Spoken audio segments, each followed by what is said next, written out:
Welcome to Combat Theory Presents, a bi-weekly podcast about all things martial arts, fight science, and combat sports. Your host is Paul, the evil Professor Antonelli, and our newest episode starts right now. What's up, Rich? How are you doing, brother? Doing well. How are you, Paul? I am good. We are Season 3, Episode 3 of the Combat Theory Presents podcast. And we are doing a special episode today about pet peeves. So, I guess I should admit, now that I'm stuttering a little bit, first off, I had to look up what the definition of a pet peeve was, just because I wanted to make sure that I knew for sure what I was talking about. Yeah, I did the same. Yeah, and it turns out that a pet peeve is something that a particular person finds especially annoying. Mm-hmm. And I don't want to say that we had a disagreement, but this was kind of your idea for an episode. Right. And I thought that it would be kind of, I just thought it'd be, I don't know, not enjoyable, I guess is kind of what I was thinking of. Sure. And we settled this. And do you want to tell people what we used to settle this? Yeah, we've been playing with it as people do in this growing age of technology. So we just use ChatGPT. Yeah. And AI told us this would be a good episode. Yeah. So here we are. And this is what AI said. AI told us that sharing our pet peeves would first reduce our stress levels, which sounded remarkable to me. I was like, I'm about it already. Yeah. It would help us to problem solve some solutions for these things. For sure. It would form good social connections. So hopefully people that are listening can relate. They'll feel connected to us, I guess. It promotes emotional awareness, which is not necessarily something that we do a very good job of in our sport, I guess. And it will provide valuable insights into human behavior and cognitive process, whatever that means. Now, I think this is important, though. AI did warn us that we had to strike a balance. That's their words. So if we don't sound like we're just dwelling on the negative. Yeah. Which I think is which is maybe what my concern was, is I just didn't want to have what I like about pet peeves is it's a mild way of talking about gossip. Okay. There's this is male gossip. This is gossip, but it's not just gossip. It's some of this stuff is just fact, don't do this. This is bad behavior. Yeah. Other things too, it's opinion. Some of it okay. Some of it's just no, I'm not going to change that. Yeah, if you hear something that we say and you think you don't agree, that's fine. We're right, but that's fine that you don't agree. Never been wrong. Yeah. Please, when you're listening along, if you're watching on YouTube or something, you can comment in your own pet peeves or if we're right or we're wrong. We reached out to our community on the internet and we asked people about what their pet peeves were. So we have some of that as well. And I'm not even necessarily saying that I'm going to agree with those things. I'm just going to tell you what other people's pet peeves are, because that is the unique thing about pet peeves. It is especially annoying to you, not necessarily everyone else. But again, we are right. But yeah, I'm right if I say it. So of course, do you want to start or do you want me to start?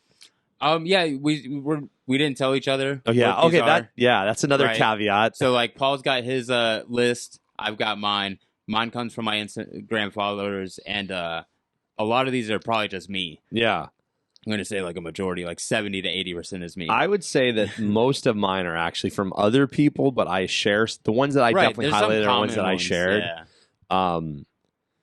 I think, go ahead. Yeah. So I'll just start. Yeah. And we can just bounce and we'll try to make it move smoothly. So the first one I had was Muay Thai gyms that don't teach clinch. Okay. That's not a Muay Thai gym. That's a kickboxing gym. Right. But they'll maybe market it as a Muay Thai. Yeah. This is actually, I think, the thing that is unfair on both sides of that, because I think a lot of kickboxing gyms, because Muay Thai is more of a buzzword. Yeah. And when you think about kickboxing, a lot of people think about just cardio kickboxing. Sure. So I've been to gyms that really are not Muay Thai gyms at all. They are kickboxing, whether that's American kickboxing or even just very modern K1 kind of, Dutch style kickboxing. Yeah, where I know they say Muay Thai. I know a common complaint about the Bang Muay Thai system is it preaches its striking system is super diverse. But I haven't seen a lot of clinching come out of there. And that's what I know a lot of my friends who like switch to those gyms and they practice unless the coach teaching that system incorporates both, incorporates their knowledge on the clinch. If they're just incorporating that Muay Thai system that doesn't teach clinch necessarily. We did, I guess in our previous episode where we talked about like rule set, because even when I think about the Bang Muay Thai system, I think of it as being very Dutch style, really good, really good hands, a lot of low kicks, changing levels with the yeah. I don't really think of it as Muay Thai, but again, Muay Thai is a marketing word that people use, because I've been in hundreds of gyms that are, or maybe I haven't been in hundreds of gyms, but I've been to a lot of gyms that say Muay Thai, but they're really, it's like kickboxing. Yeah, it's kickboxing, And it's funny too, because a lot of times guys sign up for our tournaments and like that, we have that whole conversation where it's like, are you fighting international rules? Or are you fighting Muay Thai? And they're like, no, I'm fighting Muay Thai. And then when the conversation of clinch comes up, they'll be like, oh, I don't want to clinch. Yeah. Well, then you want to fight international rules. You want to fight kickboxing. Nothing wrong with that. Right. I'm with you. Yeah, I love kickboxing. Yeah, I get that was a solid one. That's a good one, right? I didn't have that on my list. I'm gonna you get one checkpoint. You get a gold star for that one. Are we judging by diversity? Yeah, yeah. Quality of, if you say stuff that I think, I got a couple good ones. Okay. I got some hot topics. I'm gonna go on the other side of that, and I'm gonna give you the one that the most amount of people said to me, and probably the number one complaint I hear, and I bet it's on your list. Probably is poor hygiene. Yeah, 100%, right? 1000%. First off, I have to shout out MMA on the Rocks, because he was the first one to reply to me, and he literally put like stinky people. Yeah. And other people tried to claim it. I'd be like, oh, someone already said it. And another guy told me that he got a staph infection, almost died. So he feels like he should own. And we have known, I've known a lot of people that got sick. Oh yeah, for sure. From poor hygiene, and maybe didn't even know. Yeah. Right. Didn't realize that that's what it was. Yeah. The gyms typically will have a rule set, and it's pretty basic across the board. But I think a lot of the guys who are like just really dirty, that's just like a lifestyle. Yeah. Because really, there's ways you can look at it. There's a couple of articles I've read where it talks about staph infections and how you get them and stuff. And what I thought was really interesting, what it always came down to, is the person getting clean. How quickly are you getting clean after practice? After you train. And also, how clean were you when you got on the mats? Two thoughts I have on this immediately. First off is that hygiene is taught at home, which is that's a real pain in the ass if you think about it. For sure. Because that means that like if you come from a home that maybe doesn't have the best hygiene, and I'm certainly not trying to be mean here, but you're going to pass that on. Oh yeah. And no one in school like teaches you, like, at best they teach you hand washing. Yeah. Right? Like when I went to college, they taught something called aseptic technique, which is basically like how to wash your hands for medical purposes. Okay, yeah. Not how to shower for medical purposes, right? How to wash your hands. And they would do this kind of like this lab thing where they would put this gel on your hands that had these little like microparticles, and then you would go and wash your hands like to the best of your ability, and then you'd put your hand under a black light, and if you had, always inevitably you put your hand in the black light, you still had like all this stuff on your hands that you hadn't properly washed off. So then you'd have to go back and do it again. That's like with a lot of scraping. And yeah, stuff like that. I mean, and if you watch like a doctor, or a nurse like wash their hands before like a surgical procedure, that's a very intense process. Right. But yeah, the hygiene, man, that's a lot of like not just people saying stinky, right? Like clipping fingernails, clipping toenails. Washing your clothes, your gloves, hand wraps, wash your hand wraps. I did a whole video on this, and I think it's a great video. I put it on my YouTube channel. Nobody watched it, and I was like, not yet. Wow, dude. But like seriously, like I will have a pair of boxing gloves that last me a very long time, and one of the reasons that they last me so long is that like I clean them. Yeah. You know what I mean? And when I put my gloves on, my hands are clean when they go in them. And my wraps are clean before I put them in my gloves. Yeah. That goes into my next pet peeve. All right, go ahead. This is for the students out there. And I understand the struggle of like getting new gear. But if you're on the mats with your gear disintegrating with each punch, with each kick, and there's just like fuzz Just going pieces- everywhere. Pieces of like vinyl on the floor. Oh my god! Yeah. And then they're not even going to clean it up. They're just like, great class, coach. Thanks so much. And they Loved it. walk off, Loved yeah. it. And then you're mopping. Like, where's all this black stuff coming from?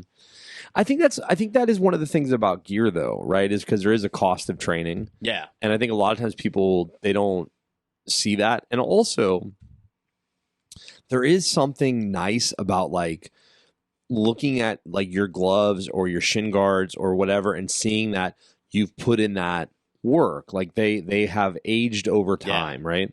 But at some point those need to be retired. Sure. Solid. You want to go for another one, or you want me to go for one there? Go for one. Okay. I hit you with a quick one. You hit me with one. The why question or the what question. Like, what if they do this? Oh, what if they do that? Okay. What if? I mean, valid question, right? Sure. Yeah. Yeah. And as a coach, I love your enthusiasm to learn, but you have to trust that I'm preparing you for the next step, which will lead into your what if eventually. And if not, then you can start like pressing that notion. I think this is the problem with the what if. Just so we're on the same page, I want to explain to you the what if question if you're listening at home. So I show you a technique, and I'm like, okay, guys, this is the technique. This is what they're going to do. This is what you're going to do. All right, let's run it. And someone goes, yeah, but what if they do this? Take the leg. Yeah, what if they do this? What if they do that? What if they do this? So, I mean, there is no ultimate technique, right? There's no one thing that you're going to do that stops everything else, right? So it's like those what ifs. I mean, you can get lost in that for days. I mean, like literally, like that's the sport. This is the nature of the game, right? This is the what ifs are actually figured out in fighting. Yeah. Oh, he did this. Okay, I got to do something else. And that's typically one of those things that's like newer students especially are constantly asking like what if. Yeah. And I'll give you if you're like going around to everybody and you're like adjusting one thing and you're having a problem and they say, hey, he's doing this, like how do I, okay, cool, I'll give you that. But if you give me like the, hey guys, we're gonna go for a double leg, and you're like, well, what if he doesn't have legs? Like, then you're not gonna go for a double leg. Yeah. Like, please don't like ask these questions, man. Yeah, the what if question, again, like as a coach, I usually just nip it in the butt if someone's like, oh, what if? I'm like, yep, we're going to get there. Do this first. Yeah. Like, boom, just trust that, like, we're going to get through it. Go. What do you got? Coaches who talk too much. I respect it because I am definitely one of those coaches. But, oh, no. Okay. But you have to understand, it's what's the coach talking about? Do you find it important? Yeah. Are you actually going to listen and apply it? But there are those coaches who I think like ramble on. And again, I've been in this instance before. I do like the sound of my own voice in certain aspects. Not the way you guys hear it, but how I hear it. but you go on about the technique, or you start talking about a story, and then you get excited about it. Yeah, and then it's like the story wasn't necessary. I get that. You didn't have to go on about your buddy who fought in '98, who won by a bulldog choke. Like, you don't have to go off into a tangent that's unnecessary. I think that there's a couple of places that this happens. One, new coach, like a student transitioning to a coach. Mm-hmm. He is so excited about the material that he wants to tell you everything. So whenever I have a younger coach that is transitioning, like I'll always be like, can you do this in the fewest amount of words? Yeah. Right? Like, what is the least amount of things you have to say to get the class started? But some of that is also ego, I think, where it's like they just want to hear themselves talk. Yeah. And I have, listen, I'm not going to name drop anybody, but I can think of a person I know that we would joke because they would substitute teach, basically. They'd fill in when we didn't have somebody. Sure. And if a class was an hour long, there was a chance that they would talk for 35 minutes. Mm-hmm. Like, it would just be like, hey man, tell this guy to stop talking. We gotta train, you know? Yeah, that's a big one, dude. I taught for a while in Colombia, and I don't speak Spanish. Mm, and that's fun. one of the most valuable things for me was figuring out that whatever I said would then have to be translated into another language. So if I said 5 words, that other person was going to have to say 5 words. So basically, my description was twice as long. Yeah, So how few of words could I say to make this work? sure. And in martial arts, typically, most things you should be able to describe without a whole lot of words. Yeah, I mean, just recently we had the Sanchez seminar here, and it was so cool to watch how good he can teach everyone in this room. Barely know any English, Yeah. right? Like almost none at all, right? He knows the word body, pretty much. So it's really kind of remarkable how much you can learn just from Movement. showing the movement, Yeah, movement. right? But yeah, it definitely helps. Again, there's certain things like strategy and purpose, and if you got a student who asks a question, you want to answer it, you should probably find the way to use the quickest terms. Yeah. And also, there's nothing wrong with getting class started. Hey, if you're teaching 25 people, somebody has a question, Yeah. get the class started, and then go say, hey, I'm going to come to your group, and we're going to whatever, Yeah. but like let's get everybody started. For sure. That one is a big one. Was that you or me? That was me. All So right. Balls in your I'm court. going to give you a really, really simple one. The student that is 15 minutes late every single time. Oh, yeah, that's on my shit, too. Yeah. Here's my thing with that. A lot of this comes down to, like, if we're talking about, like, solutions, if we're really, like, thinking about problem solving, I think a lot of this comes down to, like, the coach or the head of the table, who's ever in charge of the gym you're at. So there's different ways that I approach it with a late student, right? Sure. If you're late and you're uncommonly late, okay, get to the class, hustle, get on the mats. Sorry, coach, I'm late. Get into whatever drill we're working as fast as possible. What drives me nuts is the no hustle students. Oh, yeah. They roll in 15 minutes late. They It takes start another wrapping their 10 hands. minutes. Yeah. Like, dude, if you're wrapping your hands in the car on your way here, I'll let you wear hand wraps. Yeah. But if you show up no hand wraps, if we're doing footwork drills, wrap your hands. Yeah. But like, get in the mix right away. Two things that I think are problematic here. One, if you're late every day, and I'm a firm believer in this, being late is telling me that you think your time is more valuable than mine. And if we're teaching a class of 30 people and you're one of those 30 people, you being late is saying that your time is more valuable than all 30 other people in the class, right? 2, if we're doing something complicated and I have to go back and explain to you what it is, that sucks for everybody. I have to stop class to go back and explain to you what we're doing, right?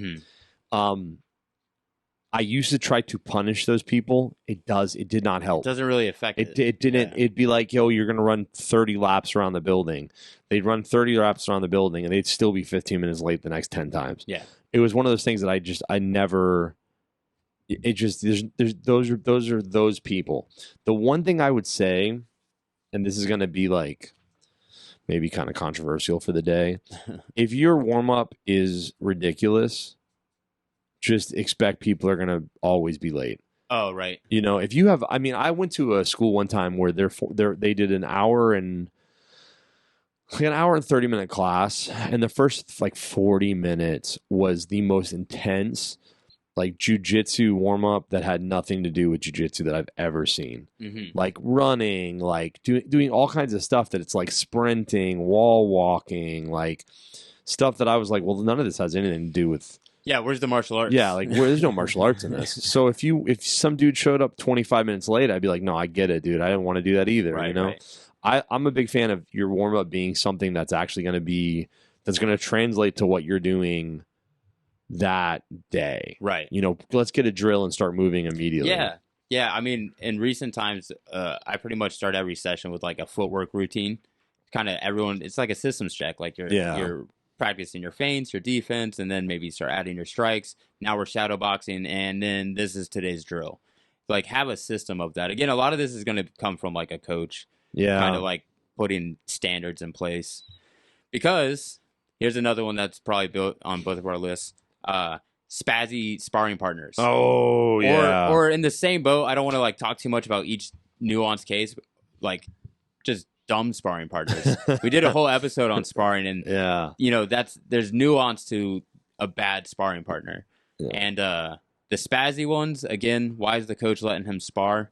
If he's spazzy, he's not protecting himself or helping his teammates get better. So yeah, I think also too, like, what is the threshold prior to sparring? Yeah. Like, again, have standards in place. Come to class and amount of times. If people in sparring are doing certain jerk ass things, why are you the coach being like, great job, dude? Right. I love what I'm seeing there. I love it. I did not actually put that one on there, but what I did put was the student that always wants to know if they can spar more. Like, I didn't get that. So yeah, we talk about this a lot. There's like maybe 6 or 7 different like modalities of learning when it comes to like striking, especially. Mm-hmm. And probably with almost any martial art, there's like 5 or 6 different ways that you learn the martial art. Like technique-based training, solo work, whether they call it shadow boxing or forms or bag work or whatever, right? Sparring is probably one of the things that you need the least amount of time in every week. And I would almost argue that as you become a more and more seniored student, the amount of sheer sparring that you need is probably not as much as you would think, right? And we hear these stories about these outlier people that haven't sparred in years, right, that are competing. I don't think that's a great idea either. I think that you do need some time to freelance and to spar and to figure things out. I would certainly say that the more sparring that you do does not translate to you being a better fighter. Yeah. Right. Not necessarily. No. I mean, this goes into another common complaint I had was like shitty coaches or like hostile gyms, people who probably go too hard in sparring or, they allow guys to get rocked and dropped and knocked out. And again, that's like the choice of the consumer, right? Like the student. Yeah. Like if you don't like that. But I don't. Some gyms are like shark pits. Like survival of the fittest is what we want here. And if you're into that, go there, and that's where the guys don't complain about that. Yeah, I think there's 3 things that said there, or 4 things, or 5, who knows. One, for whatever reason, the inner beast, like machismo, likes that. I enjoy everybody wants to go in and bang, mm-hmm. But like the truth is that those are not the things that are going to make you better. And a lot of times, you, the coach, know better for your student than what they actually need. Yeah. And that's the thing where you say, like, well, let the consumer choose, right? The problem is the consumer doesn't always necessarily understand. Yeah. Right? Because they might be at a gym where they think like, oh, we spar all the time. We are hardcore. That's not necessarily what you need more of. Yeah. I've never been to a school that had film study. But every NFL program I've ever seen in my life has film study. Sure. NCAA athletes have film study, right? Like theater performers have film study, mm-hmm. But somehow in our sport, we don't really talk about that a whole lot. Yeah. I know that people are talking about it now, but yeah, I could probably talk about that more if I had to. Sorry. Pet peeve. Again, a coach who talks too much. Yeah, I told you. By the way, we've talked about a couple things where I'm like, I feel the need because I feel guilty that, like, for instance, the hygiene. One of my worst hygiene habits is like I'm barefoot a lot. Oh, good Lord. And I've trained with a lot of Muay Thai teams where like you're just barefoot all the time. You're outside shadow boxing, you're inside lifting weights, you're hitting pads, you're running, and it's just barefoot. And I think a lot of gyms nowadays, because they have the jiu-jitsu aspect, and again, those Muay Thai gyms clean up. Yeah, it's just you're on your feet pretty much the whole time. You're never on the ground. These gyms nowadays, everyone's got grappling on the schedule. Yeah. So now you're in it. Now you're in on the mat. So barefoot's not cool. But I am known to be that guy who I definitely don't go to the bathroom barefoot. That's insane. People who do that are like of a different breed. I'm from the country and I lived on the beach. I'm comfortable barefoot, but when it comes to like some of these other things, I'm like, I'm guilty of that sometimes, the coaching talking too much? I had somebody write in, wrestling shoes are magical. Okay. And I was like, what do you mean? And they were like, I can never wear them. no, they were like, for some reason, I'll go to a gym where they think that if you're wearing wrestling shoes, you can go to the bathroom in them, you can walk around the gym in them, you can walk into the weightlifting area with them, you can do whatever. Yeah. And then you can go right back on the mats. But because you're wearing wrestling shoes, they're magical. Yeah. Like if it was somebody wearing tennis shoes, you'd be losing your shit. Right. But because you see a guy with wrestling shoes on, that's fine. 100%. Yeah. And I'm with you on that one, on the barefoot thing. Like the rule of thumb should be, when you're on the mat, you are barefoot. Anytime you are anywhere else, you are wearing shoes. The problem is that, like, one of my friends messaged me and she said that, like, she had went to a gym where they basically had flip-flops in every size that were just set out for you, so that when you came off the mat, there was, like, concierge flip-flops, because they were so worried about, getting infections and stuff. Yeah. And again, that's one of the biggest problems that we see in gyms. Like, gyms get shut down for staph infections. Oh, yeah. I mean, fighters lose fights because of it. Oh, yeah. Hopefully it never gets to the point where you're canceling classes because of an infection of that sort, but it has happened. I knew a gym that shut down for 2 weeks because of ringworm. Yeah. So yeah. You got to clean yourself, guys. Hygiene. Anyways, where are we at? Is it? I'm saying it's you. Oh, it's me now. Okay. Let's go with talking during instruction. Ooh. Was that on your list? No, I didn't name that one. By the way, you made this a contest, and now I'm feel just focused. I'm just focused on the points now. Competitive jerk. Not on my list. Okay, cool. Why is this a problem, Rich? I mean, there's a lot of people who need to hear the instruction, and maybe they have bad focus abilities. They're distracted easily. I, as a coach, if you're talking while I'm talking, I get distracted. It just happens. So it's disrespectful. It's disrespectful. That's the number one thing, right? And again, I've been that person who's done it. Something funny happens, you want to share it with your buddy, or maybe you're, talking business with someone. Yeah. Time and place. I would like put my little like backpack on that, or piggyback on that one, would be also talking during rules meetings. All right. Like, you need, how long is a rules meeting? 20 minutes? 20 to 30. Yeah. I do a 30 for the point Muay Thai with this, because we have a lot of gray areas. But we've also been to rules meetings that are like, oh man, the one in Vegas for Tough Enough, they have this one cat that does it, and I mean, there's no coach on earth that likes this guy.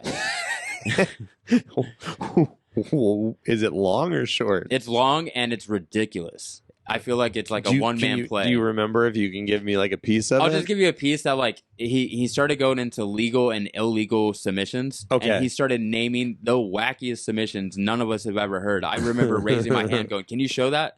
Like, I've been grappling for over 15 years. I've never seen that before. Never heard of that move. The riding cowboy. I'm like, what did you just say? You can't do the riding cowboy, that's for sure. Yeah, that guy sucks. Well, hopefully he doesn't listen. Or hopefully he does. Maybe he needs to know he sucks. Yeah. I'll come out of retirement for that guy. We talked about sparring. I'll hit you with one on that same vein. People that only show up to spar. Oh yeah, I didn't get that, but that is one of my pet peeves. Yeah. Like I talked about in previous episodes, I don't even allow you to. Like, again, this comes from a coach. Like, you set a standard, you set a system. Same. Yeah.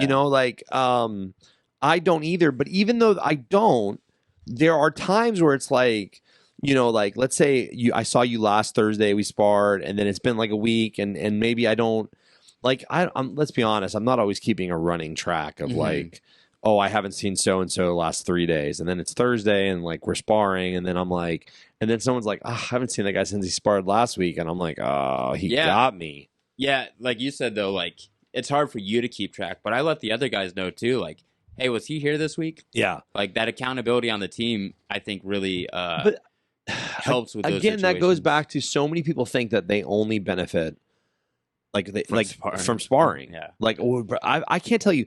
There was a time where I was at a gym where we sparred 3 times a week, every single week. Yeah. Nobody was getting better. everyone was getting brain damage. Yeah. Straight up, nobody was getting better. And then, We get so tough. So hardcore, bro. So tough. I spar. I was in Vegas at the UFC PI, and they were doing like a symposium, and Forrest Griffin, who's like obviously famous, I think he's the VP of training now for the UFC or something. Yeah, he has a cool job. And he's like, I really regret, the number one thing that I regret is sparring 15 rounds a week for my whole career. Well, here we go. We have a VP of training, a guy that was a heavyweight or light heavyweight champion, I should say, for a brief period, and he had the belt. Yeah, and he's saying, "I wish I would have sparred less." Yeah, that should be a sign to anyone coming up that you see guys like Tony Ferguson, like, I haven't sparred in 2 years. That might be a sign that you can technical spar. And you can hard spar, and those are two very different things. Yeah. And a lot of times when it comes to technical sparring, I call it freelancing. So you're drilling, but we're just throwing some random things in there. Yeah. But there's no intent behind anything, That you could probably do a lot more of, but you have to be at a really high level to even understand how to play that game.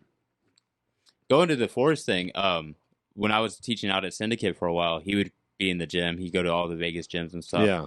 And one thing he pointed out was Roxanne Modafari.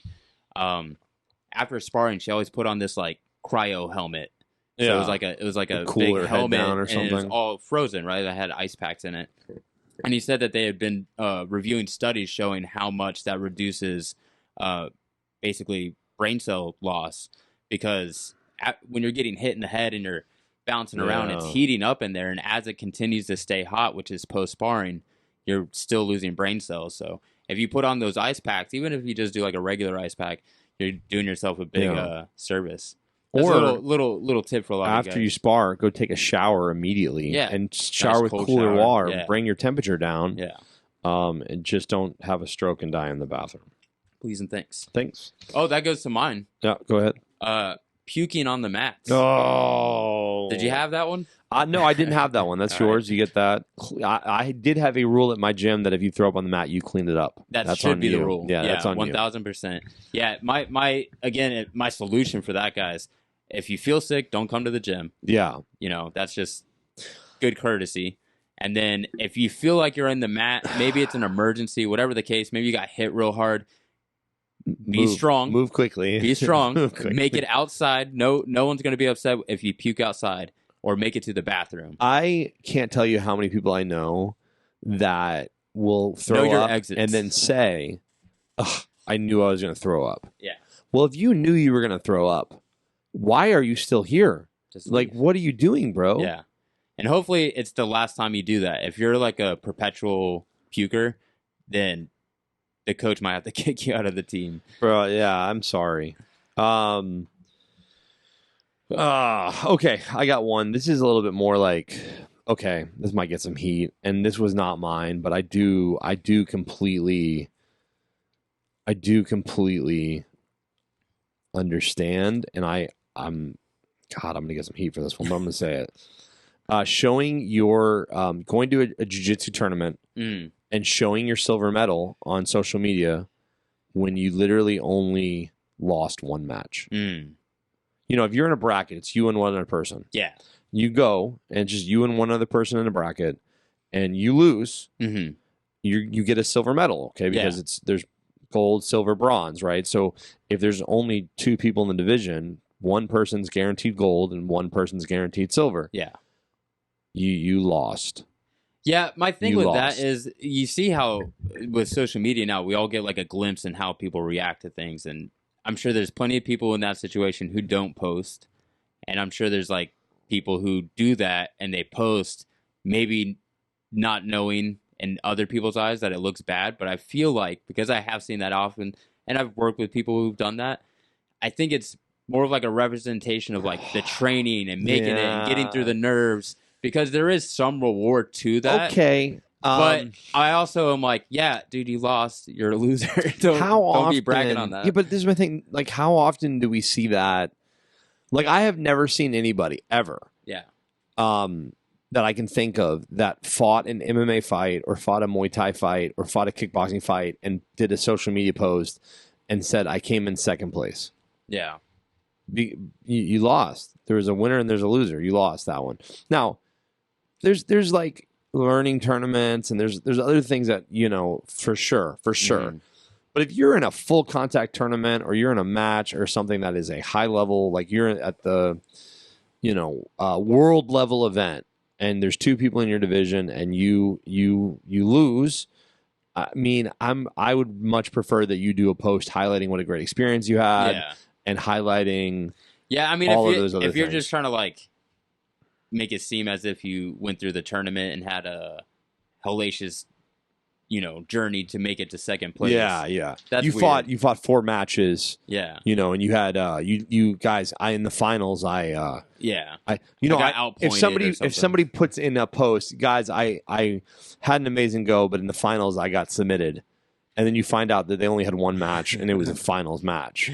30-second sub. Yeah, you're like, I don't know that I needed that. Yeah. How am I doing on that cheat sheet there? What's the score? Yeah, what do we scored? You're actually with that, you get a point. So we're tied 6-6. Oh, okay. We'll see how this goes. It's on me now, right? That is on you, sir. Oh, so this is a personal one for me for students. And is it kind of like a catch-22, but like lying or withholding truth about injuries? Okay. Or even like life problems, like if something's going real bad. Now, with the injuries one, it's really important for me, like, as a coach to know what's hurting so we can adjust the session, right? Or if it hurts so bad, like I could recommend some, form of healing or procedure, right? Sure. But if you come in and I'm like, hey, I see you limping. No, I'm good, coach. And then today's all about, jump spin kicks. And now you twisted your ankle. You know what I'm saying? So I really hate when students lie about injuries. Now, to that point, if you have a bad coach and they hear you like bitching a lot, they might punish you in certain ways. So I understand why you would lie. But just having that understanding of like, don't be that guy crying wolf all the time. I'm hurt. Yeah. If you say you're hurt, you're hurt. You're hurt. Yeah. We'll figure it out. This is a contact sport. People are going to get hurt. Oh here. yeah. We'll figure it out. I guess my like piggyback on that would be like, we have had some injuries in tournaments where people are like, oh yeah, this is a reoccurring injury. Yeah. Well, why haven't you done your due diligence? Like I'm going to give you like a hypothetical here. If you've had reoccurring shoulder issues, you need to make sure that you go get that evaluated. Yeah. And if you don't have insurance and you don't have a doctor and you don't have any of these things, then maybe, you need to figure out how to get those things before you. Maybe you need to figure out how to get insurance before you figure out how to be a full contact fighter. And I know that's rare these days. That's super rare. Super rare. I got one. This one is from the Calculate on Instagram and TikTok. And she put coaches that spend too much time teaching advanced material while not teaching enough breakdowns of fundamental movements. Yeah, fundamentals. Yeah, I've had that. I think we've all had coaches that kind of tend to... Well, because that's what you're excited about. Yeah. Right? Like you as a coach, you're really excited about that new thing that you're seeing or you're thinking about, or, this new thing that's working in fights. And then you come to class and you have a class full of, fundamental people, and you're teaching like jab cross, step through, advanced setup, stuff like that. Yeah. Like your people aren't there yet. Yeah. I remember I had one of my first jiu-jitsu coaches. I had a couple like catch wrestling coaches first, but my first jiu-jitsu coach, the first day I went with him, he showed us triangle and then 2 armbar. And I was like, sick. That's really awesome. I didn't know that. And then the next day we were doing go-go plata to knee bar into some funky calf slicer. And I was just like, I must have messed up. This is something that stuff is like so low percentage too. Yeah. So if you're focusing on that, I think that also comes into play into what kind of gym you're training in. But I think that this is one of the problems. This is one of the things about jiu-jitsu is that if you go and watch kickboxing, if you go and watch Muay Thai from like the 90s, you go and watch Muay Thai from the 2000s, you go and watch Muay Thai from the 2010s. Yeah. It really has not changed that much, right? Jiu-jitsu is such an evolving art, and For the sure. sport and everything is changing so much that, you know, a jiu-jitsu black belt in the 90s, there was essentially 36 techniques, right? And like in 92, 93, 94, somewhere around there, if you became a black belt, you had mastery of 36 techniques. Yeah. Today, I think that they have documented over 1,000 jiu-jitsu techniques. The problem is that those 36 techniques are super high percentage, and they're techniques that, you know, triangle choke, guillotine, Rear naked choke. you know, these are things that people still see every single tournament, every single fight. But there has been this explosion of advanced technique. I'm going to give you an example. When I go and do jiu-jitsu class and they start doing spider guard, I'm not interested. That doesn't, you know, I'm not interested in doing spider guard at all. Yeah, I've done it to my nephews. It's a lot of fun. Yeah, I mean, sure. And in gi, it's great. Yeah. I don't see a self-defense moment where I'm like, I wish I had better spider guard. Yeah, and you know, you're not fighting MMA in a gi. Yeah. You know, but Not yet. That's coming. it might be coming back. Somewhere. You never know. Somebody right now is like, yeah, we are. You got one for me? Yeah, so like obviously one of the common complaints is everyone's like, oh, I got this angry sparring partner, or this guy goes too hard. And I agree, those guys suck, right? But like Sure.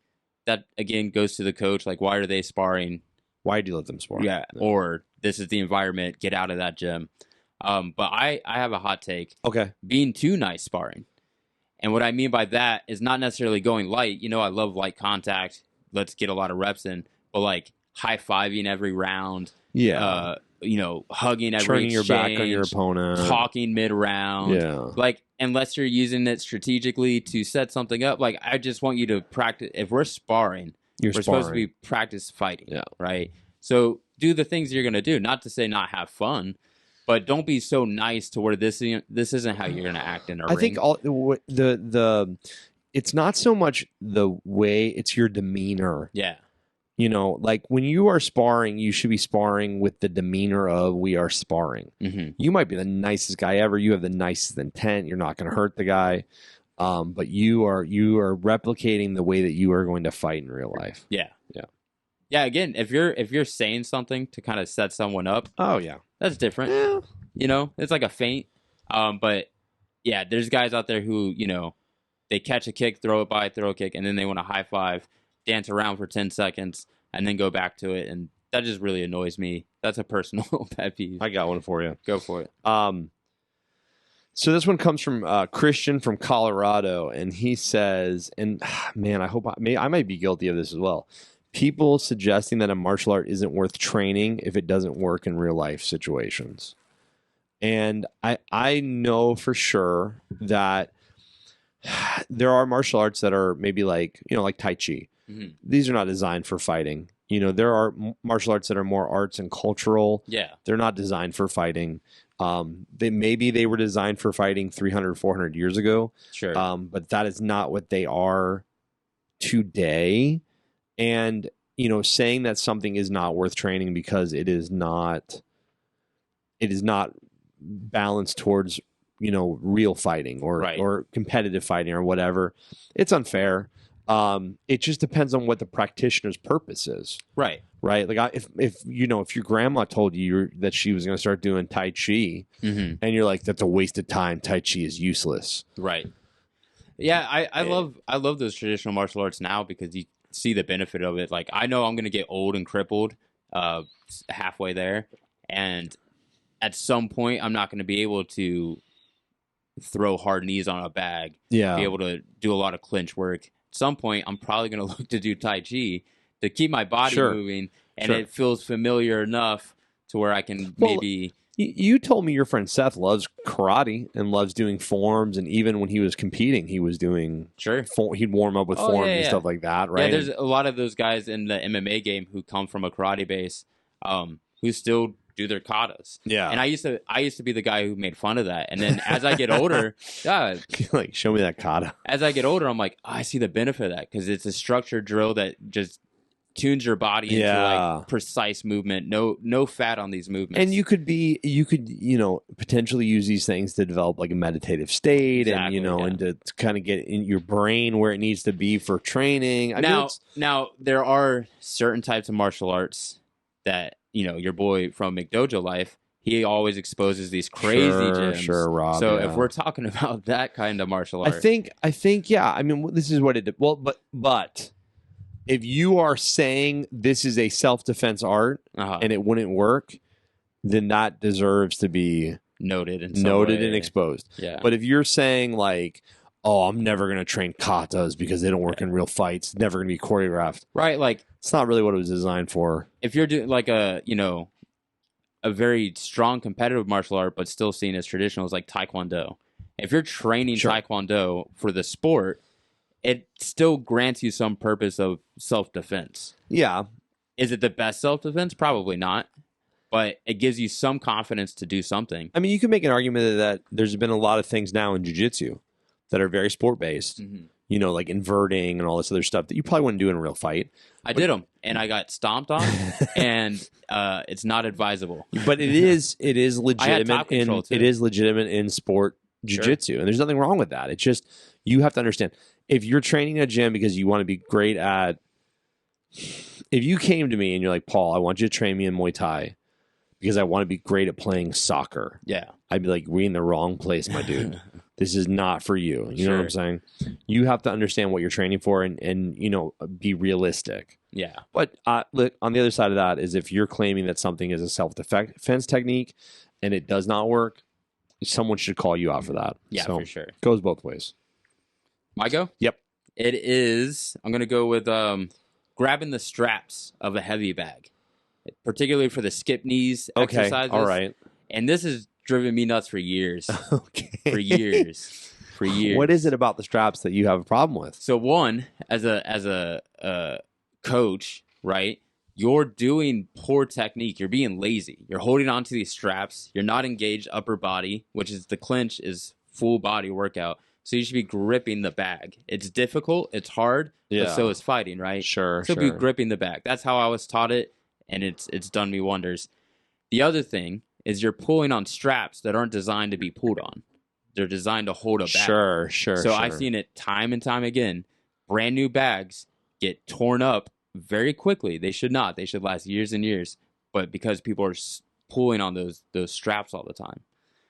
So that's my big pet peeve. I'm with you. Yeah. I'm with you. I haven't really thought too much about that, but I think about it too much. That could be yours. You might own that one. You get the points for that one. Yeah. Okay, I got one. Exaggerating your level of training or fight record. The guy that comes in the gym and I'm like, hey, how long have you been training? Years. Okay, how many fights do you have? I have 10 street fights. Yeah. Oh. Yeah, I mean, we deal with this at the Point Muay Thai events a lot, right? Like, we're going through people's, like, how long have you been training? They go, I started, and I'm like, no, just give me a time. Like, how long? How long? Like, put it to months. How many months have you put into work? A guy one time because here's the thing, at Point Muay Thai, we want to match you up by how long you've been training and kind of like what your record is, right? If you have, we have guys that come. We had a guy that came to full contact. We had a guy that came to the Point Muay Thai tournament 2 tournaments ago in Orlando. He had 12 full contact fights. We want to find someone that's going to give him a workload that makes sense, right? It's semi-contact, so there's a little bit of room to like whatever. Yeah. But if somebody's been training for 2 months and this guy's been training for 20 years with 12 full contact fights, maybe they need to find someone that's a good partner, right? Likewise, maybe last year sometime we had a guy came in that told me he had been training for 20 years. Yeah. This man had not been training for 20 years. Sure. I'm going to tell you right now. Just watching the man move, it looked like maybe he had been training for 6 months, 8 months. And that's, I think, an unfair thing to say, because if you're like, if I was like, how long have you been walking? And you're like, I've been walking for 36 years. That is probably fair. But I was really asking how long you've been walking continuously. Yeah. So if you train for 3 months in your teens, and you train for a year in your 20s, and you train for a year in your 30s, you have not been training for 20 years. You've trained for on and off for several years. Yeah. I think guys really like hold numbers really close to them. Like, everyone cares about their fight record. Everyone cares about exposing how long or how little they've been training. Just be honest. Who gives a shit? Just be honest. That one bugs me a lot. Why I have been saying this a lot lately privately, and I will say it publicly. There needs to be a unified system where fight records are tracked. Yeah. Where if you fight Muay Thai, no matter what organization you fight in, you as a coach can go online and see, okay, this person has 10 fights. Mm-hmm. And they were in these 5 different organizations. Because constantly people are sandbagging or trying to make their record look like it is better than it is. Jiu-Jitsu has done a better job now of kind of eliminating that, but for whatever reason, MMA, Muay Thai has not done a great job of that. Yeah, and it might just be our sport or our state. I'm sorry. It could be. Yeah, it could be. I mean, maybe. But I've come across it plenty of times as a competitor, as a coach. It happens all the time. I did a video on taping and gauzing hands, and I posted it last week. And one of my buddies watches my videos. He lives in New York, and he's like, "It's good. It was a good video, but here's like 10 pointers." Mm-hmm. And I was like, "Yeah, I have the feeling that I tape and gauze hands really good for Florida, but probably not great for like New York, Chicago, California. Like, there's just different levels in different states of different understandings. Yeah. So a lot of times when I'm talking about like Florida's the Wild West sometimes when it comes to records. You can have a guy that tells you that he has no fights, and then you go on his Instagram and he's holding 3 different titles, and you'll be like, how does this guy have 3 titles and no fights? Yeah. Maybe he does, maybe he doesn't. I don't know how that works. What do you got? Not teaching pad holding. Ooh. I had actually 2 people say this, and then this is something I've come across with working with other coaches or working within gyms. It's a weird thing you see where like coaches are the only pad holders, and they don't really pass the knowledge or even the simplest ways of holding pads outside of like maybe exercises. This is the thing about art and culture, and about I had one of my first instructors, Courtney White in Miami, would do this thing where when he did like his like intro lesson, he would explain like the 5 or 6 reasons that people train martial arts, right? And I'm going to butcher this, but like some people come to your martial arts class because they want to learn fitness. Mm-hmm. Some people come because they want to learn how to defend themselves. Some people come because they love the sport. Some people come because they want to be in a social environment, Yeah. Some people come because they love the art and culture of whatever it is that you're doing. So, for example, I used to do like a Filipino martial art, and when you get a lot of like 3rd generation Filipinos that were essentially very Americanized, and they would want to come in and learn it because it's the martial art of their... It's like grassroots. Their culture. They're like, oh, I want to learn like how the Filipinos fought, whatever. I think that a lot of times the way we teach is a product of art and culture. And I mean that by saying, this is the way that I was taught. This is the way that my coaches was taught. This is the way my coach's coach was taught. Yeah. So this is the way that I am going to teach. You see it a lot with warmups. Like gyms have done the same warm-up for like 35 years. It's wild for me because I've had a few of my past students become coaches, and there's times where I'll go and visit, and I'll see them post online like drills I used to teach, but now I've like completely taken out. I'm like, that's wasted time. And that's always been my mentality is like, your masters don't know everything. You can always learn elsewhere, which is actually a pet peeve that got messaged. I don't want to be like 2 in a row on you. Hold it. Yeah. Hold it. Write it down and hold it. Oh, I got you. Hold it. But so because I don't want to walk away from the feeding pads thing. Okay, gotcha. You are 100% right.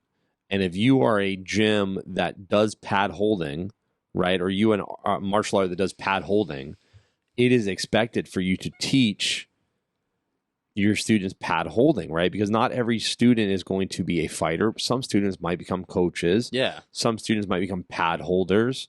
And there's nothing wrong with that. And I'll be honest with you, I was a very good pad holder, so I had some really great experiences because of that, where I got to be a part of camps that I probably wouldn't have been a part of, but I could feed, well, and they were like, oh, you can come along with us. Yeah. That's something that needs to be taught. Yeah, I think it's a great skill to have for many reasons, but as far as like fighting skills, you really get to understand distance and defense and timing, and you get to be on the other side of always attacking. Yeah. I don't see why anyone would want to not make that part of their curriculum to teach pads. You got to own pads. I have fighters hit me up, oh, I want to work. I don't have anyone who can hold for me. My coach is always busy. And I'm just like, find another student. Yeah, like, is there no one in your gym who can hold pads for you? Like, no. You know what I mean? Like that should be like a fundamental thing, is that you should be able to feed pads. Yeah. And I mean, like, look, dude, when I was coming up, I was very lucky because I was at a gym that was very pad holder friendly. Mm-hmm. And, we would regularly like meet up with people, and they'd have, we would go back and forth 4-minute rounds, right? Like you do 4 minutes of work, and then you put on your pads, and they would put on their gloves, and you do 4 minutes of work. Yeah. I will tell you that I'm not a huge fan of the Dutch style of feeding with gloves, where two fighters both wearing gloves are going back and forth feeding each other. But that is something that I could probably debate for. I love it, many hours. But that's not necessarily pad holding, right? That's just a different operation. But there's benefits to all of it, right? Yeah. All right, you got one? Yeah, I got something. Or did you want to go the one you wrote down, or you want me to do it? No. It's your turn. Oh, okay. I will say,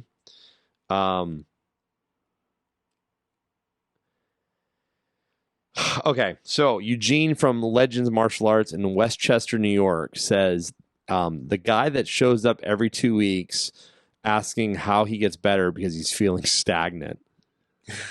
And that, I mean, I've definitely experienced that. That guy sucks. If you haven't experienced that, you haven't been in the game long enough. But there are these dudes that like never show up, and then when they show up, they're like, "Coach, man, I feel like I'm not getting better. Everyone around me is getting better. Like, I'm just feeling really stagnant." Yeah, dude, you're showing up twice a month. Why? Of course, everyone around you is getting better. They're showing up more than you're showing up. Right. We have a shirt on our website that literally says "Show up." Like, that's the number one tool for being successful, right? I have a master's degree in college. I regularly tell students, if you just show up, you will probably pass this class. Yeah. I mean, this is the truth, man. But you always have these guys that like, oh, coach, they only show up for sparring, and then they tell you that they don't feel like they're getting better. Yeah. Well, when are you working on your technique, man? Like, that one gets me a little hot, man. Yeah, that's the guy this is what I tell my students. The more you come, the more likely it is I'll remember your name. If you show up every 2 weeks and I'm like, what's your name again? And then eventually they start getting offended, and I'm like, I don't know you. Yeah, you show up 2 times every month, maybe.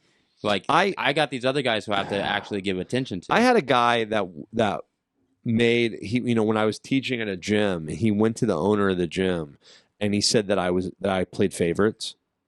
And then he listed like the 4 or 5 people I played favorites to. And then I literally pulled the attendance. And the 4 or 5 people he said that I paid the most favorites to were the people that showed up the most. And he was one of the people that showed up the least. Yeah. And that's no attack on your personality. That's just like, what are we here for? This is a team sport in some aspects. Sure. When you're operating a team and you got guys who aren't putting in the same effort, I'm not going to give. I give you the effort you give me. I'm going to give you the effort you give me. Exactly. If you show up twice a month, you're getting twice a month effort. Oh, My go, right? Yeah. Coaches who don't allow cross training. Ooh. Right. All right. I have a derivative of that. Yeah. Yeah. Don't get excited. I got a. Is that a derivative of both that. point or is that a my point? That's a both point, sir. Okay. I'm sorry. That's fine. That's good. Yeah. Because I have on here coaches that are overly focused on money or ego instead of their students' own personal journey. Yeah. And I feel like this is kind of the same connected, thing, right? I have struggled with this a little bit in my life. I'm going to be honest with you. I resemble that comment a little bit. Yeah.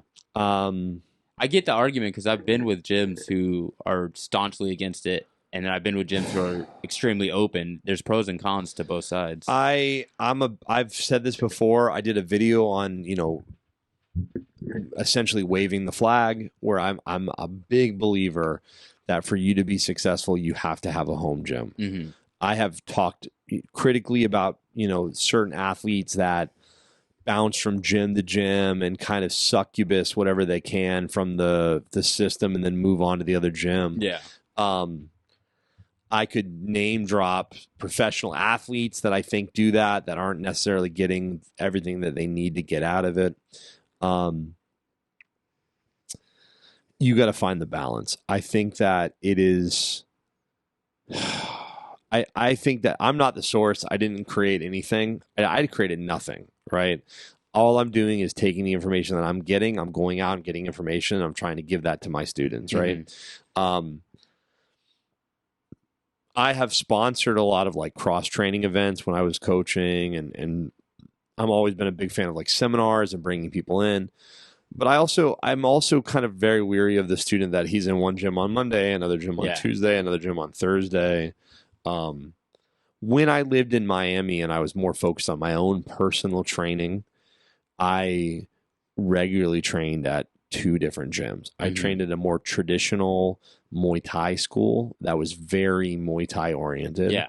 And then I trained at like an MMA, right? A school that did like boxing and kickboxing, and they did a little bit of Muay Thai, but I didn't really take the Muay Thai classes there, and they had jiu-jitsu. Sure.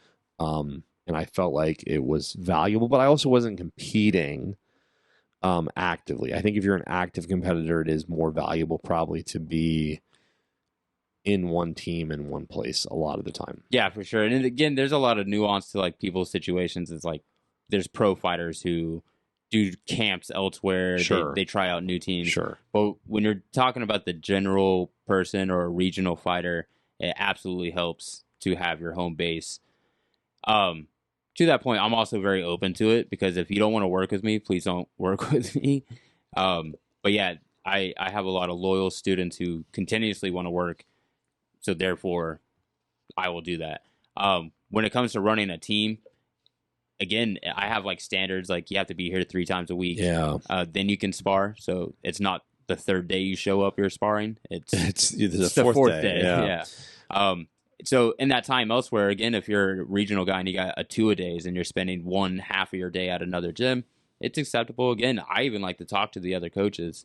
Well, you have to be successful. You as a coach would then have to. Yeah. So that is also a kind of a pain because if you're going to be doing your striking in one gym, your jiu-jitsu in another, your MMA in a third. Yeah. All of those coaches have to be on the same page. And we're all cornering. That's a real. So we have to get together at some point. That's a real. Hopefully not the day of the fight. That's why I think I think most gyms have moved towards having all of those people in one building, Mm-hmm. and let's be honest, I've been in those buildings. They don't always necessarily even get along if they're in the same building. Yeah. Oh yeah. It's wild. Gyms are crazy. Do you want a? Okay, I've been kind of avoiding this one, but I guess I'll go back to it. Sick. All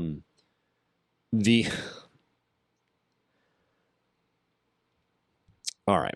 There is I think a misconception, and I mean this in the nicest way, and I've heard a couple of coaches say it over the last few months, just whatever, of people thinking that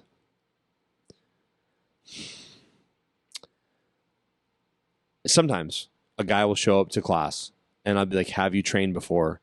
And they will say the phrase, I trained in Thailand. Okay. Yeah. How much did you actually train in Thailand? Did you go there for a week? Yeah. And you've never done Muay Thai before, and you went for a week and you like hung out for a week and trained like a little bit? Or did you train 6 hours a day for 3 years? Mm-hmm. Because those are two very different experiences. 1, 2, you know, look, Muay Thai comes from Thailand, but the real value in training in Thailand is that it's extremely affordable. So if you're like a young professional athlete trying to make your moves, instead of you living for $3,000 or $4,000 a month in the United States, you might be able to live for $300 or $400. So you may have a lot more time to train. Yeah. And recently I was at a tournament and I heard a coach say that he was commenting about another student, that his student had left to go train in Thailand for a while and had come back, and he felt his student had gotten worse. Well, what was he doing? Was he actually training in Thailand, or was he going to the beach every day and hanging out and having a good time drinking too much? So if you think, sometimes people think that for them to get great, they have to go somewhere else. I don't necessarily believe that. I think for you to be great, you have to have a singular focus and train a lot. But, you know, if some guy was to commit 6 hours a day to training with you, they'd probably get really, really good. It'd be a lot, but they would probably get amazing. Sure. So training 6 hours a day anywhere, in any country in the world, as long as you have the right people around you, Yeah. are going to make you amazing. Well, one of the biggest lessons I learned when I was in Vegas was there's great coaches everywhere, because we get in so many coaches from other places. Again, they'd come and do their fight camp there, and their fighter would bring their coaches, and you learn like very quickly, like it's no coincidence that, especially now in MMA, you see these guys come from quote unquote no-name gyms and become world champions. You know, like Volkanovski comes from a little gym out of Australia. Australia is not the strongest country for MMA, not historically, but one of the pound-for-pound goats is out of there. Again, you can see that across the board. New Zealand's been big. We're getting guys out of England now that are like top-notch. So these big camp gyms or things like that, what I learned training at one and teaching at one was there's great coaches everywhere. Also, I think that I was talking to my friend online the other day about this, and he was talking about private lessons. And he was saying that he's been thinking a lot about private lessons lately, and he thinks that like new students need private lessons to kind of get their feet wet and to figure out some fundamentals and stuff. And advanced students really need private lessons. Like your fighters, the people that are, you know, really going out there and pushing the envelope, really need that one-on-one time to develop. The people in the middle probably don't benefit from private lessons as much. Yeah. And I see what he's saying, and I don't necessarily 100% agree with that. But I think that my argument point would be, if you go to Tiger Muay Thai in Thailand, you're one of 400 people in class sometimes. Their class roster is over 400. That's insane. If you are training at a gym where you have a really good coach and there's 25 people in class, you're probably going to get a lot more personal experience. Yeah. You know, if a guy is teaching a class of 20 people and it's a 60-minute class, you're probably going to get about 2 to 3 minutes of personal time a class. And if now that class has 200 people in it, that you're getting 10 seconds, 15 seconds of personal time. So I agree with you. I think that a lot of times people think that they have to go to these really big, successful schools. Not really. I think you need a good coach and you need an individual attention, but that is hard to find sometimes, even at the local level. You got one for me? Yeah, I got a hot take. This one's always bugged me. Day one student, I asked what this thing was and then never saw the point of it. The speed bag. I hate the speed bag. I might lose a couple of friends on this. I despise it.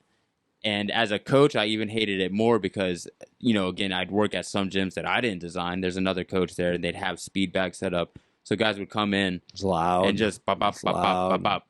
I'm trying to teach. It's very distracting. Yeah. And again, I really think it's probably the most useless piece of equipment. Have you, let me ask you this. Have you ever done, okay, if you are listening at home and you're an enthusiast, you're not really training, that's fine. In boxing gyms, the speed bag is still very popular. Yeah. I might get in trouble for this. Most MMA fighters could not hit a speed bag for the life of them. There's so much. Good for them. There's so much required to learn in MMA that it's like it just gets put to the wayside, right? Yeah. In boxing, because there's not as many techniques to learn, it's a lot more repetition.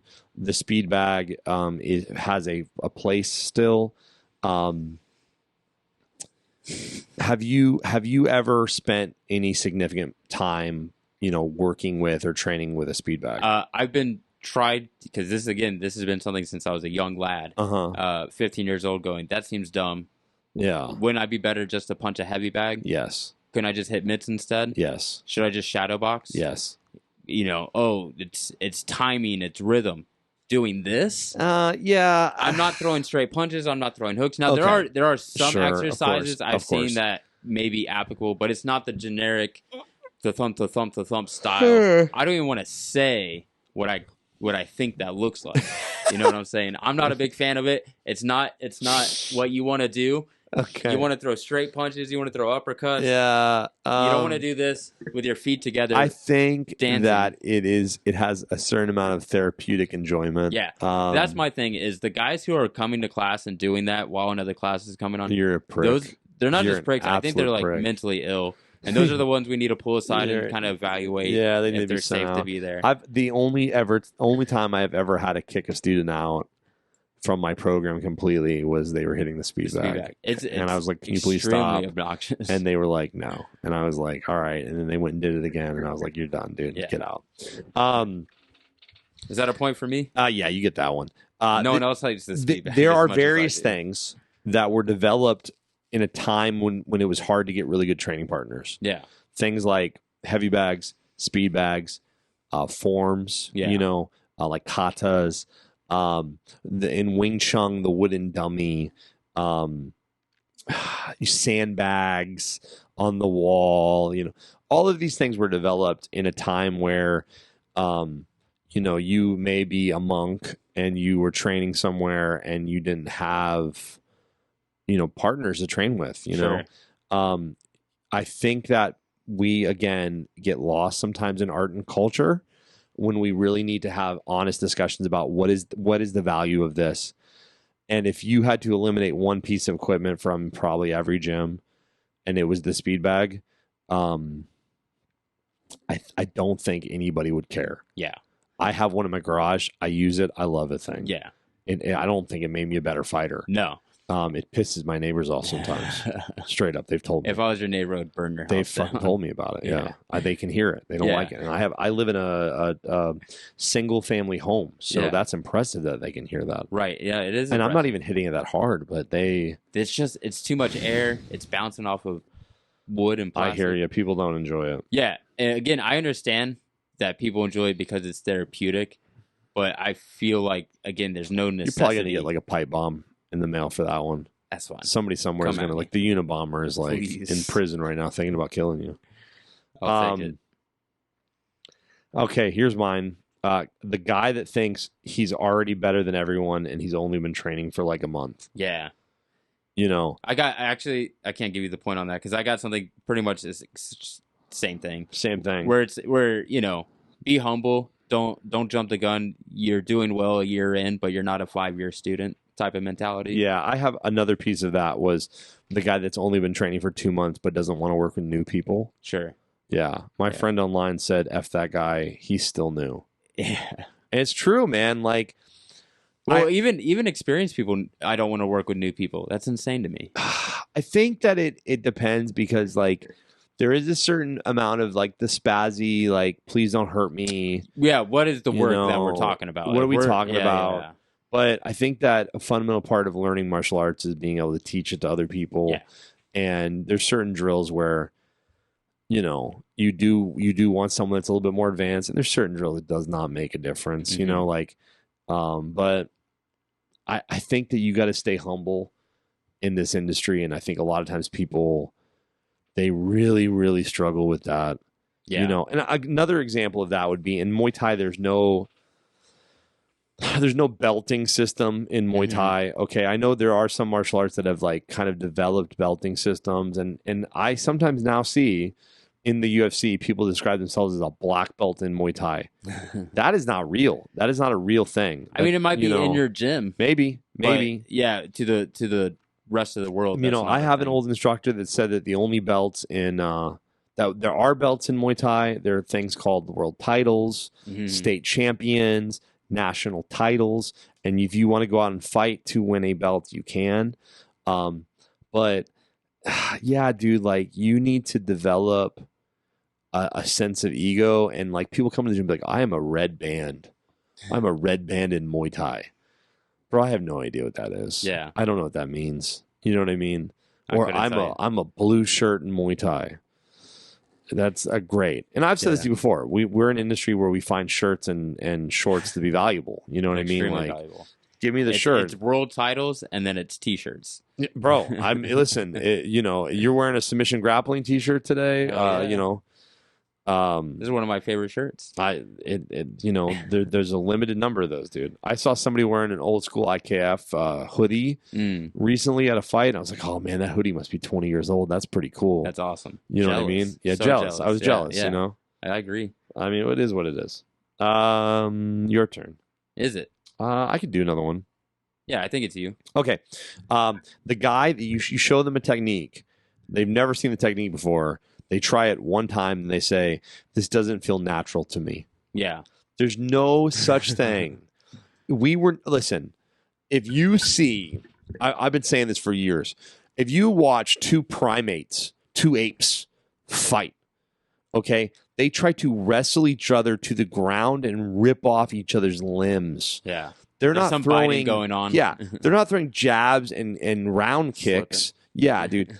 I'll have people that come to the gym. They've never trained before. They have never done any martial art before. And I'll be like, okay, you know, like what we like to do is we like to put your power side in the back. So, you know, if you're right-handed, your left foot's going to be forward. And they'll be like, no, I like it this way. I like fighting this way, man. This just feels natural to me. Yeah. Or have you fought before? Oh, man. Like, but you know, in the street.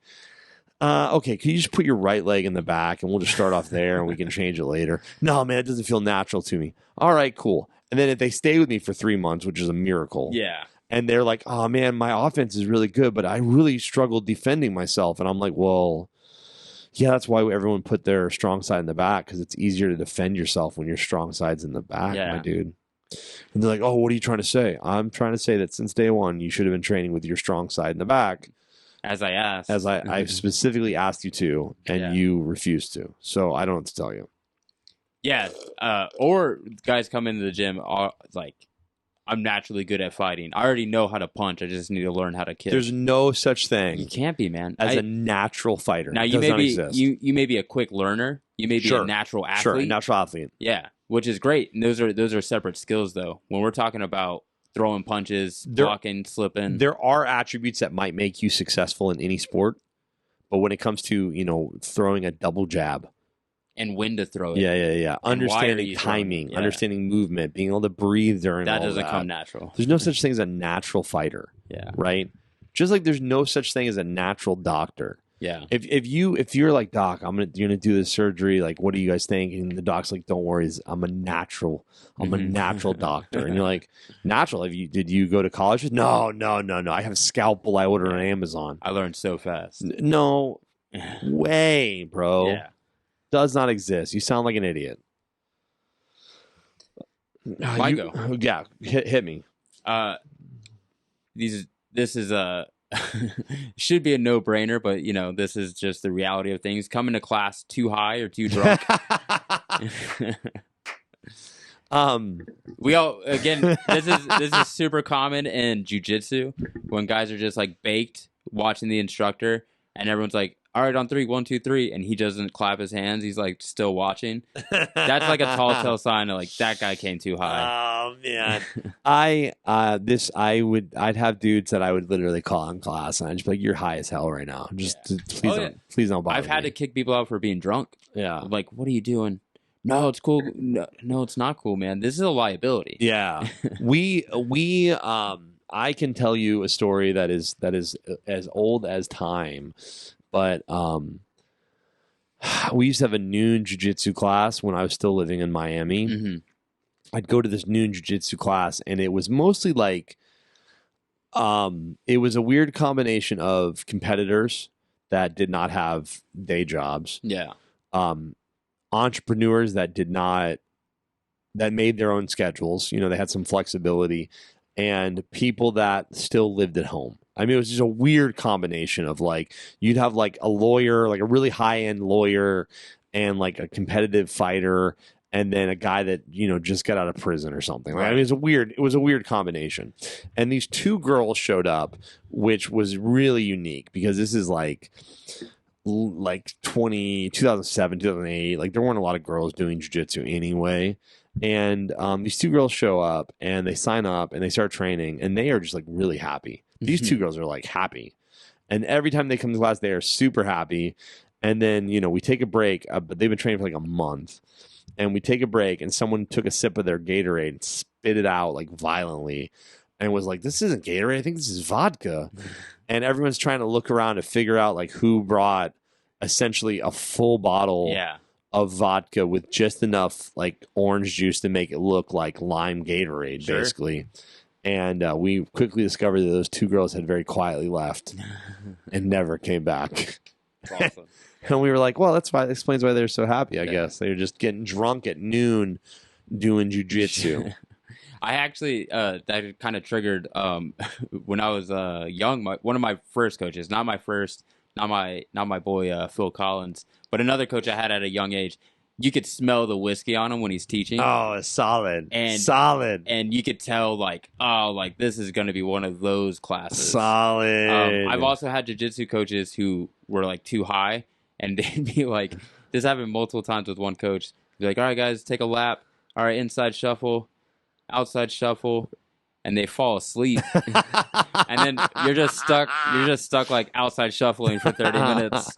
Like he didn't tell us to forward roll yet. I had a buddy that was very excited about in the early 2000s. He got his blue belt in Miami, and he moved to California to train with a very famous jiu-jitsu guy. And I think he got his purple and his brown with this guy. But his biggest beef about training with this guy is that like this guy would come to class like 20 minutes late, high as hell. Yeah. And it was just like, it just ruined class sometimes. And he was really upset about it. And he had essentially moved to California to train. To work with the guy. The guy. Yeah, don't meet your idols. Oh, yeah, ain't that the truth, baby? Ain't that the truth? I one time went to the beach with my friends, and my plan was to go to the beach, hang out for a while, and then come home, take a shower, go to jiu-jitsu, like just a good day, you know. And I had a couple of drinks at the beach, and maybe I had a couple more than I thought I was going to have. And then I went and trained jiu-jitsu, and I was probably buzzed. Wasn't drunk, but I was probably buzzed because I definitely drove, which is stupid.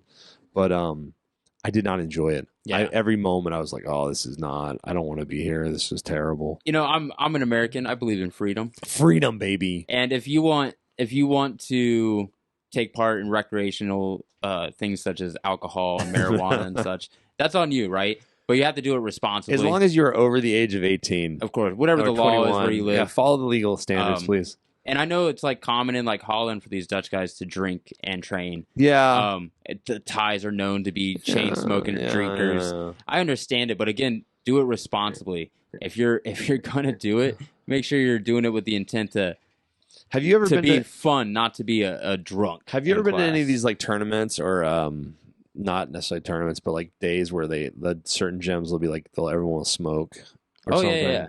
Yeah. I went to an event in South Miami one time. And that's what it was. It was a jiu-jitsu tournament, and then it was an open mat. And at the open mat, they just blew smoke everywhere. Jesus. So it doesn't matter where you're at. Sound like a good time. Yeah, it doesn't matter where you're at. You're getting the effects. I saw a gym one time that did a mushrooms night where it was like hallucinogenic mushrooms and rolling, and I was like, no way, dude. That sounds like a terrible liability. Sounds like someone got pregnant. Like, what are we talking about, dude? It's not good for me. So around that, this is a peeve. I don't know if I'm doubling up, but okay, it's a quick one because I don't consider this like a hygiene issue. This is just like a smarts issue. people come into class with no underwear. Oh, yeah. I used to have a student. I loved working with this guy, but it was like consistently he'd be wearing Muay Thai shorts, and we're doing MMA pad holding or MMA drilling, and within the first grappling exam, go put your pants. Where's your underwear? Why am I seeing your balls, Dude? sir? Like this is not what we're here for. I've had on the other side of that, I've had young ladies that come to jiu-jitsu that would have probably done a lot better if they were wearing like sliders, like Nike Pro shorts or something, instead of wearing like more scandalous underwear, because then you're training and your gi starts to come down. Oh, and sure, it's like, yeah. I mean, this is not appropriate. Just wear training the right equipment. Wear the right equipment. Yeah, dude. And that goes down to wearing something that you can have some form of modesty in and feel comfortable in, right? Yeah, I mean, I've been in a pinch before. I understand. Yeah. The 1 or 2 times you might have to take a risk, but it should not be a consistency. It's not a risk worth taking. If I see your balls during training, I'm probably not going to be happy about it. I mean, imagine if a child or an adult, a parent. Yeah. I don't need to explain that. That's a lawsuit. Parent. Yeah, what are you doing? Okay, I got a couple more here. This one is poignant towards our industry for sure. Mm-hmm. But somebody reached out to me and said, if you host tournaments or you have a school and your website sucks. Nice. And I felt a little attacked there. This is the thing about martial arts, right? It's really weird because we're an industry where technology is still not necessarily utilized to the best of its ability. Not integrated, right? Yeah, it's like, you'll go to like Orange Theory Fitness or something, and they have like really good use of technology, and then you'll go to a local jiu-jitsu tournament or something, and like you can't even get the website to work. Mm-hmm. I don't know. I think that some of that is that money is that there's not a whole lot of money in martial arts in general, so it's kind of hard to. How would I say this? It's hard. It costs money to make money sometimes, and a lot of times people are weary of spending money on stuff. Right. And also, maybe the best martial artists are not known for their IT skills. Let's be honest. I'm not. Yeah, I'm bad with it. People, I will never demonstrate it online, but people make fun of the way I type on a computer. And there's just, certain things that if you spend your whole life focusing on 1 or 2 aspects, you're obviously not developing skills in others. My counterpoint to that also would be that a lot of times when you're a tournament or you're a company or you're a whatever, you're very hesitant to adopt new technology because this year we have changed the way we do for Point Muay Thai. We've updated our website, we updated everything, and there's a learning curve there, which means that we all have to learn more, right? But it also means that our students and the people that are our consumers have to adjust their practices as well. And that sometimes can be uncomfortable for people, and like there are growing pains associated with that. So, to the person that sent me that, I would just say, I think they were talking about jiu-jitsu, so I'm not super worried about it. But, Oh, it's not the IKF Fight platform. It's definitely not the IKF Fight platform. That is the most user-friendly thing I've ever used. It's gotten significantly better, and it gets better every day, sir. I love it. Johnny, if you're listening, we all love you, Johnny. By the way, Johnny in his 50s, he's still throwing elbows, throwing knees. He might be in his 60s. I don't know. Yeah, I mean, he did tell me he stopped doing more traditional style kicks, which I agree with. Hook kicks and stuff, kind of torque your hip a little bit. That's a lot. Yeah, I've been cutting back on them. It's a young man's game, my friend. It's a young man's game. Are we winding down here? I think we are. I think we're heading down. I got maybe. I think I hit you with 2. I can give you. I can give you a couple here. Okay. I think that a lot of jiu-jitsu people wouldn't agree with me on this, but Masters Divisions 3, 4, 5, and 6. This is my pet peeve. So for people that don't do jiu-jitsu, there's typically a kids division. Then there's typically an adult division, which is under 30 essentially. But anybody that's an adult, anybody over the age of 18 can register for that. Mm-hmm. And then they have typically over 30. They go into what they call the Masters divisions. So you're a white belt, you're 32 years old, you might be Masters 1. You're a white belt and you're 36 years old, you might be like Masters 2, and then I think it goes up to Masters 6 or 7 or 8, right? It's like a 3 to 5 year bracket, basically. And what happens is you see a lot of people that register for like Masters 3 or Masters 4, but there's no one else registered in that division. And then instead of them just competing at adult, they either compete with someone that is a massively different weight than them, or they don't compete at all, which to me just seems kind of silly. Like, I get that this is a young man's game, and I just said that, but at the same time, it's like, if you want to have like a competitive and a non-competitive division, so if you want to have adults and then you want to have like masters, cool. But then further breaking it down to Masters 2, Masters 3, Masters 4, Masters 5 seems a little like a 40-year-old white belt and a 50-year-old white belt are probably not that far off in skill and technique and strength. You know what I'm saying? And Muay Thai, typically we have under 40, over, 18 or over, under 40 is adult. And then if you're over 40, you'll often see that some, not a lot, but some tournaments have like a Masters division over 40. But really what they mean by Masters is that you have to have an MRI and a CT scan. You have to have all these things to compete in full contact.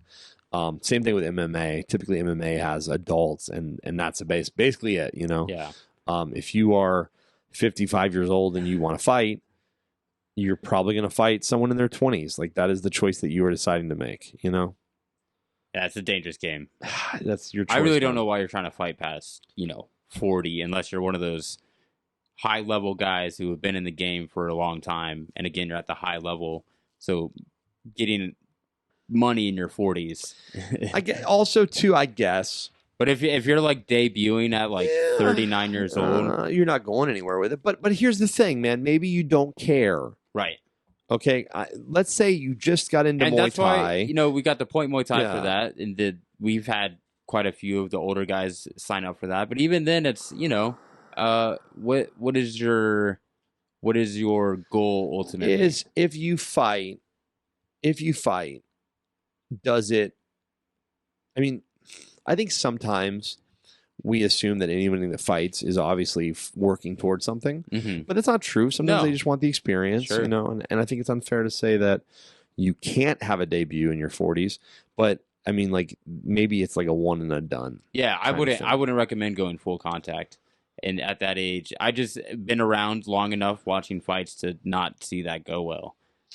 Again, like you said, especially in MMA, guys have been paired up with like, it's that joke where, middle-aged dad goes into an MMA school for the first time and they just get ragged on by some 16-year-old who's been training his whole life. Demoralized. Yeah. I don't know, man. I think that it's tough. I know jiu-jitsu, they have more of a focus on tournaments and all of this other stuff, but I also feel like, I think that if you have an under 40 division and over 40 division, I get that, but I don't necessarily understand why you see a lot of people that are competing in Masters 3 or Masters 4 or Masters 5, and there's no one in their division, and there's one person in their division when they maybe could have competed in a division with 10 people or something. I don't know.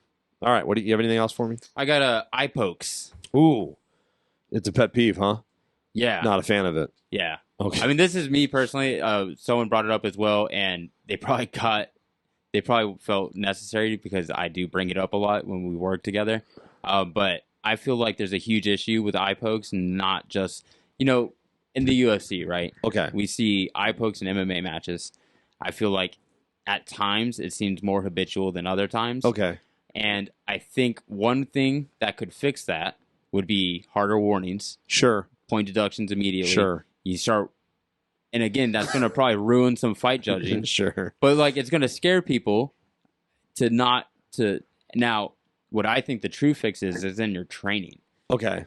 Now, people blame the UFC gloves. Gloves, right? But I like to point to our favorite organization, ONE FC. Okay. ONE Championship. if you watch these small gloves Muay Thai fights, their gloves look almost identical to the UFC gloves. They're not much different. If they have a small curve, it's a small curve. I haven't seen them. Yeah, I don't know. They almost never have eye pokes, and it's because Thai guys are trained to do physical controls with their palms as opposed to panicking and blading their fingers out. Maybe they go to post, but they're posting with their fingers exposed. This is one of the things about training is that there's a strong possibility, really, really strong possibility that I still do a lot of drills with my team where both partners have no gloves on. Mm-hmm. Like, and I mean no gloves on. So like we're doing drills where we're not throwing super hard, but we are slipping and we are catching and parrying and we are, going into clinch and you're going through control without gloves on. And I mean no gloves. Your hands are not wrapped. Nothing. Oh yeah, I love bare knuckle. And I think that the benefit of that is it teaches you that like you like if I am in my guard, my hands are typically up, but my hands are relaxed, semi-relaxed, right? Yeah. And if I'm going into something and then I start to kind of monkey paw, I'm not doing like, pointing with my fingers out. But I think there's probably a lot of gyms where, they've never done striking without boxing gloves on. And then they get to like an MMA. A lot of guys MMA spar with big gloves and they do, takedowns. Mm-hmm. So they do like transitional sparring with big gloves on because most takedowns you can get away with big gloves on. And then they'll do, jiu-jitsu or ground and pound drills, sometimes with big gloves on. Yeah. They don't really do, I think a lot of gyms kind of like don't really want to see a lot of sparring with small glove on because of injuries and other stuff like that. Maybe that's part of that. I mean, but even then, with whether you're using small gloves or not, like you said, doing things with no gloves is super beneficial. It's how you're doing it. Obviously with like things like jiu-jitsu and wrestling. Yeah. Guys are more accustomed to like certain grips and they can, but for some reason when it comes to stand up, everyone starts to fingers really out. Weird. One issue I have, this is a pet peeve. I didn't even write this down, but I'll give it myself right now. Am I in the lead? How far behind am I? You're probably in the lead. I think I forgot to give you points. Daddy's here. Is shadow boxing and not making fists. Oh yeah. Man, that shit. Shadow boxing. You've posted about this before. Oh my god, nothing should be more synonymous with punching than making a fist. Shadow boxing with like your fingers pointed out. Yeah, like you're throwing punches, but it's like you're making hand symbols. you're doing everything but aiming with your knuckles. Yeah, and that annoys me more than anything. It's a poor training mistake. It's a poor training mistake that probably leads to eye pokes. Eye pokes. Yeah, I'm with you. Let me see if I've covered everything that I wanted to cover. Someone said, overvaluating or over highlighting the quality of a tournament or a fight or whatever. There's a big difference between fighting in a local event versus a regional event, fighting in a world or national level event. Those are different things. There's different mentalities, Yeah, we talked about it not that long ago about like WBC, where do they fall for a Muay Thai fighter, what's more prestigious? Do you want to go to stadium, whatever? And yeah, I tell my guys, especially those who are like making a career out of it, those organizations are great, whether it's Muay Thai, MMA, whatever the higher note, but really is where's your career gonna go? Yeah. Now, the majority of people want to go to the highest level of prestige, but it doesn't necessarily mean for that person the most money or the most whatever they're looking for. Yeah, I mean, like right now, there's people that probably are making a lot more money in bare knuckle, right, than what they were making in the UFC. Yeah. Right, and there's people out there talking about it. Not as prestigious for sure. I also almost shameful. Right? I think that there's also something to be said about when you are an amateur, especially. You've got to learn how to fight at home, right? What happens when you sleep at home and fight in your town? Mm-hmm. You've got to learn how to fight when you're sleeping in a hotel, when you're not the favorite. You've got to learn how to fight when you have to fly on a plane. which is why I think there's value in competing in different organizations. There's value in competing in tournament style fighting. There's value in competing in single elimination fighting. There's all values in these things. But, you know, there is a big difference between winning your local, you know, a local MMA match is not going to be the same as winning a UFC title. Those are different things, you know, and you need to be honest. You know, like I can't tell you how many people I meet that are boxers that tell me that they won a Golden Gloves. Right. And then I'm like, you won a Golden Gloves, or you competed in a Golden Glove tournament for, you know, entry into a regional level event. Like, what are we talking about right now? Right? Because there's one Golden Glove every year. And I've met 5 this year, so I'm confused. I don't know. And I had one last one. Yeah, go for it. Which is, you know, asking, you know, someone said asking vague questions. Like if I'm teaching something and they're like, well, how do I finish this move? I mean, give me more specific details. Like, where are you stuck? What's the problem? Where are you having? You have to be the communicator sometimes, right? Right. But like if you text me like I don't understand something, like give me a little bit more information, right? Like if you're dating a significant other and they text you, I'm angry, that's probably not what I need to hear. I need to hear why you're upset. Yeah. Right. Likewise, if you text me like, coach, I was doing that move and I can't finish it. What does that even mean? Like, are you not getting to the ground? They're not tapping. Do they say it's tight? Do they not say it's tight? Like, what are we talking about? You can't finish it. Yeah. I actually had a guy ask, or say like lack of communication. And sure. When I asked like further what he meant, essentially the same thing is like, maybe the coach hasn't told the fighters that when you ask a question, I want you to be detailed. That way I can give you a detailed answer. Yeah. If that's not like part of the culture, then you're going to get that guy who's asking poor questions. I think that too, it's like, unfortunately, is that we have cultural issues. So in our industry where there's not a great focus on like education necessarily. And you get people that come from other gyms that like they don't know how to communicate what they are trying to think of. Yeah.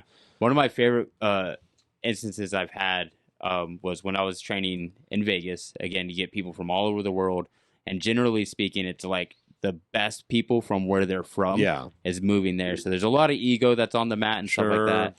And so communicating about sparring, and I do not want to spar with you, or can we spar lighter? You would often see matches get really heated. Yeah. But the goal was for guys to feel comfortable enough to say these things. Yeah.